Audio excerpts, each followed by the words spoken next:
গত বছর ডিবিসির জলাধারগুলি থেকে অত্যধিক পরিমাণে জল ছাড়ার ফলে পূর্ব বর্ধমানের জামালপুর ব্লকের বেশ কয়েকটি এলাকা জলবন্দী হয়ে পড়ে। দুর্ভোগের মধ্যে পড়তে হয় স্থানীয় মানুষজনকে, বিশেষত নদী তীরবর্তী এলাকার মানুষজন দুর্ভোগের মধ্যে পড়েন। এমন পরিস্থিতিতে ব্যাপক পরিমাণে ক্ষতিগ্রস্ত হয় কাঁচা বাড়ি থেকে শুরু করে জমির ফসল। জামালপুরের জোৎসিরাম গ্রাম পঞ্চায়েতের একাধিক এলাকা এবং জারগ্রাম গ্রাম পঞ্চায়েতের একাধিক এলাকা জলমগ্ন হয়ে পড়েছিল গতবার। এবারেও বৃষ্টি শুরু হয়েছে, পাশাপাশি ডিবিসির জলাধার থেকে জল ছাড়া হয়েছে। এই পরিস্থিতির মধ্যে নদী তীরবর্তী এলাকা পরিদর্শনে এলেন পূর্ব বর্ধমানের জেলা শাসক আয়েশা রানী। এছাড়াও উপস্থিত ছিলেন জামালপুর বিধানসভার বিধায়ক, জামালপুর ব্লক উন্নয়ন আধিকারিক সহ প্রশাসনিক আধিকারিকরা। উপস্থিত ছিলেন স্থানীয় পঞ্চায়েত সমিতির জনপ্রতিনিধিরাও। পাইকপাড়া জোৎসিরাম গ্রাম পঞ্চায়েতের অমরপুর এলাকা পরিদর্শন করলেন তারা।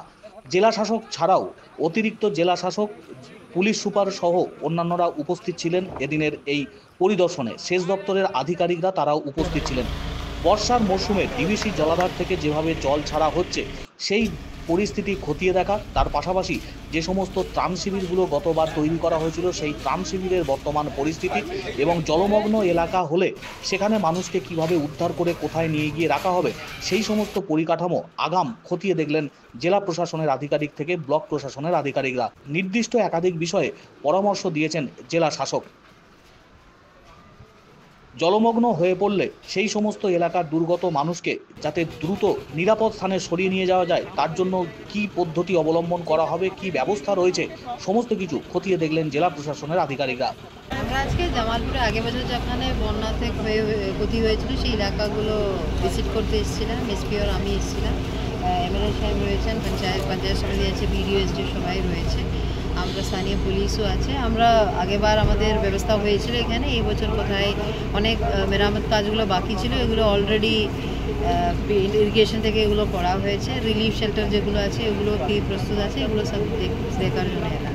দায়িত্ব নেওয়া ছিল। এই জমি সমস্যা এখন মিটে গেছে, জমি ব্যবস্থা হচ্ছে, আমরা নতুন করে ওখানে রিলিফ সেন্টারটা করব।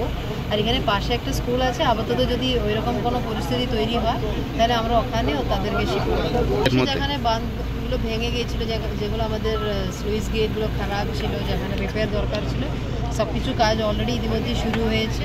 আর এগুলো তাড়াতাড়ি কাজগুলো অনেক কাজটা শেষ হয়ে গেছে। এগুলো আমাদের প্রস্তুতি আছে। আর রিলিফ ডিসাস্টার ম্যানেজমেন্টের আমাদের যে স্ট্যান্ডার্ড প্রোটোকল থাকে এগুলো সব আমাদের রিলিফ মেটেরিয়াল থেকে শুরু করে আমাদের ডিপ্লয়মেন্ট অফ সিডি ভলেন্টিয়ার সব কিছু আমাদের প্ল্যানের মধ্যে আছে। আমাদের কন্ট্রোল রুম অলরেডি ইতিমধ্যে খোলা হয়ে গেছে, কাজগুলো অলরেডি ওয়ার্ক অর্ডার দেওয়া হয়ে গেছে, ওটাতে ইরিগেশন কাজের মধ্যে আছে।